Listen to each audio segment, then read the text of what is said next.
যদি নিচে নেমে আসে গোটা পৃথিবীর জমিনটা ধ্বংস হয়ে যাবে, সব পুড়ে শেষ হয়ে যাবে। আবার যদি সূর্য তার নিজের জায়গা থেকে সামান্য একটু উপরে উঠে যায়, গোটা পৃথিবীর জমিনটা বরফে পরিণত হবে।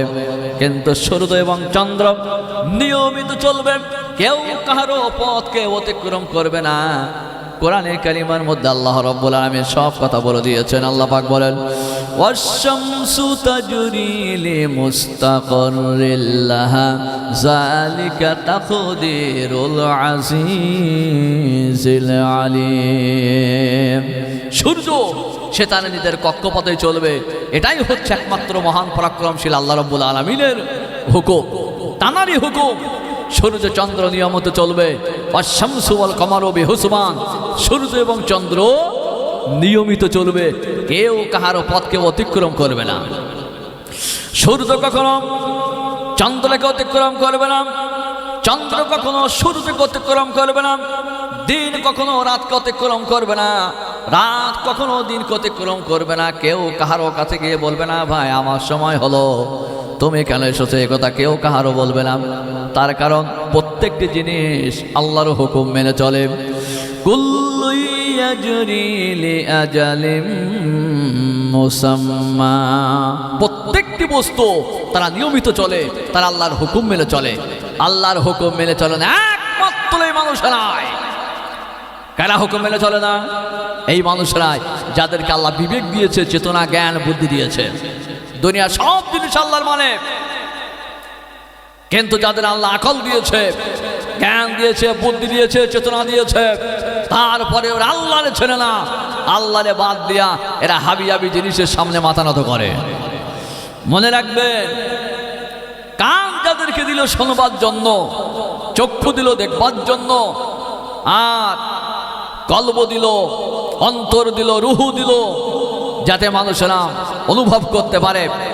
সব কিছু নিয়ামত পাইবার পরেও যারা আল্লাহরে চিনল না, আল্লাহ পাক তাদের ব্যাপারে বলেছেন, উলাইকা কাল আনআম, এরা হলো চতুষ্পদ প্রাণীর মতো। বালহুম আদাল, শুধু চতুষ্পদ প্রাণী নয়, বরং তার চাইতেও নিকৃষ্ট। আচ্ছা, এবারে আপনি ভেবে দেখুন তো দেখি, একটা চতুষ্পদ প্রাণী, তার মানে কুত্তা, আল্লাহ পাক বলেছেন এই কুত্তার চাইতেও খারাপ। তার কারণটা কি একবারে ভেবেছেন? যে মানুষকে আল্লাহ পাক আশরাফুল মখলুকাত বানাইছেন, তারপরেও আল্লাহ পাক বলছেন যে এই মানুষগুলো যারা আল্লাহরে চিনতে পারে নাই, এরা চতুষ্পদ প্রাণীর চাইতেও নিকৃষ্ট। কেন? তার কারণ হচ্ছে, আমি যেটা বুঝেছি আর যেটা জেনেছি, তার কারণ হচ্ছে একজন চতুষ্পদ প্রাণী, তার মানে কুত্তা, সে তার মালিককে চেনে না।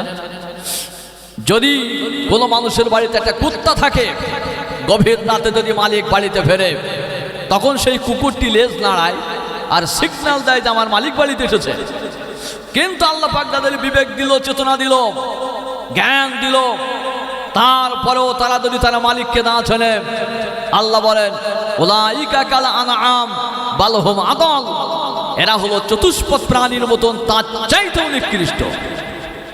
আমার বন্ধুগণ, সেই আল্লাহকে চিনতে হবে। আল্লাহকে সকলেই ইবাদত করেন, তার তাসবিহ সকলেই বর্ণনা করেন।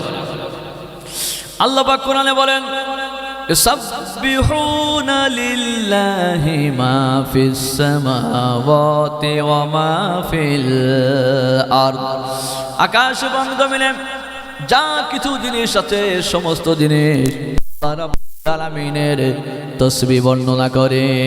জোরে বলুন, আর একটু জোরে বলুন সুবহানাল্লাহ।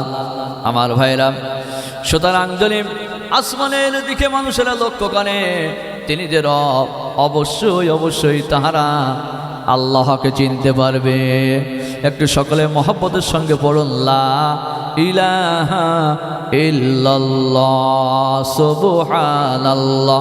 এই গভীর রাতে আল্লাহর তাসবিহ, আল্লাহর নাম জোরে জোরে চিল্লায় পড়েন, লা ইলাহা ইল্লাল্লাহ সুবহানাল্লাহ ওয়ালহামদুলিল্লাহ।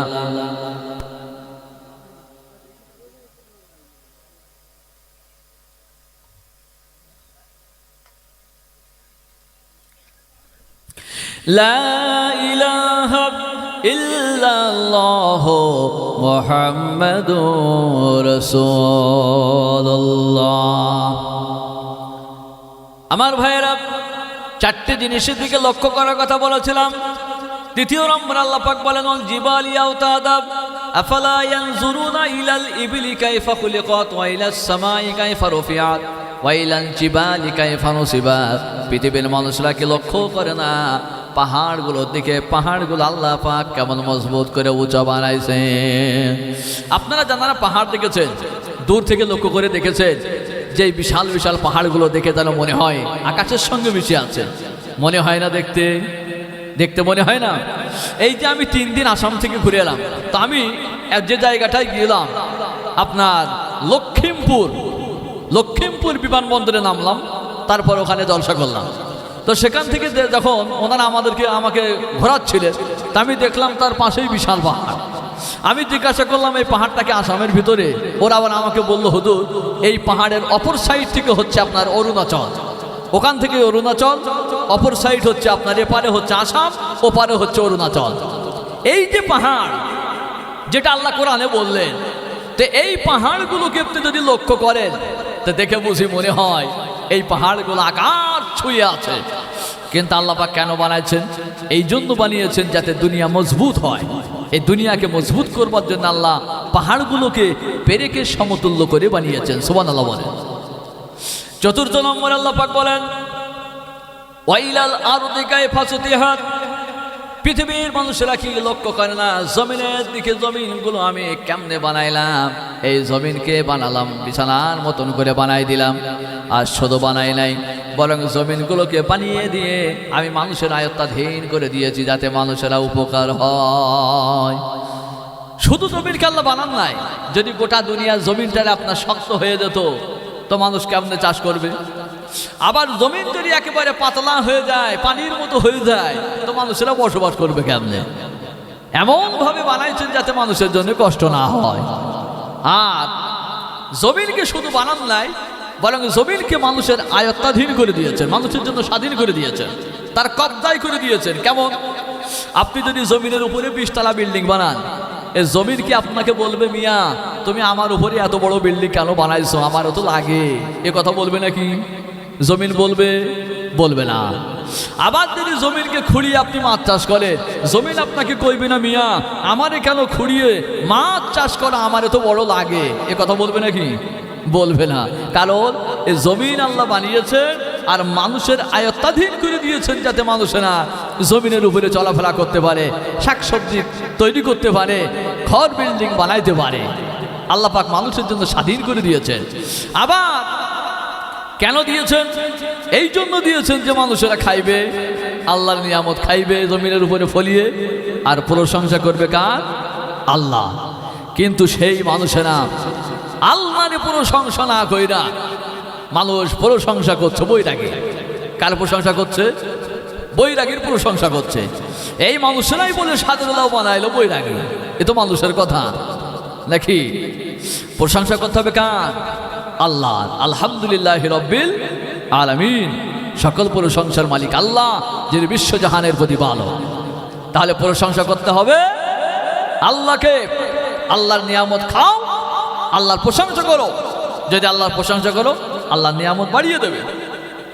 লাইন শাকারতুম লাযীদান্নাকুম ওয়া লাইন কাফারতুম ইন্না আযাবি লাশাদীদ। আমার নিয়ামত যদি তোমরা আমাকে শুকরিয়া আদায় করো, আমার নিয়ামতের প্রশংসা আদায় করো, আমি তোমাদেরকে নিয়ামত বাড়িয়ে দিব। আর যদি তোমরা আমার নিয়ামতের না শুকরিয়া করো, তার মানে আমার অস্বীকার করো, তাহলে মনে রাখবে আমার শাস্তি হবে ভয়াবহ। আমার বন্ধুগণ, সুতরাং এই 4টি জিনিসের দিকে যদি আমরা লক্ষ্য করি, আল্লাহর সৃষ্ট জিনিসের দিকে যদি আমরা লক্ষ্য করি, তিনি যে আমাদের রব, তিনি যে আমাদের প্রভু, শুধু ভাতশালার জমিনে বসে নয়, কলকাতার জমিনে বসে নয়, দিল্লির পার্লামেন্টেও নয়, বরং বিশ্ব পার্লামেন্টেও দাঁড়িয়ে আমরা বলবো তিনি আমাদের রব, এর মধ্যে সন্দেহ নাই। আছে? কোনো সন্দেহ থাকবে? আমি আপনাদেরকে বলেছিলাম দুইটি বিষয়ের উপরে আলোচনা রাখবো। প্রথম নম্বরে বলেছিলাম আল্লাহর পরিচয়, যে আল্লাহর মহব্বতে তাফসিরুল কোরআন মাহফিলে এসে বসেছি, মনে পড়ে তো আপনাদের? হ্যাঁ। আর দ্বিতীয় নম্বরে রসুলের মহব্বতে এসে তাফসিরুল কোরআন মাহফিলে বসেছি, রসুলের পরিচয় সম্পর্কে আপনাদের কাছে আলোচনা করব। তো সেই রসুলের প্রসঙ্গে আলোচনা করবার আগে বিশ্বনবীর উপরে কি একটু মহব্বতের সঙ্গে দরুদ পড়া যাবে? আল্লাহুম্মা সাল্লি আলা সাইয়্যিদিনা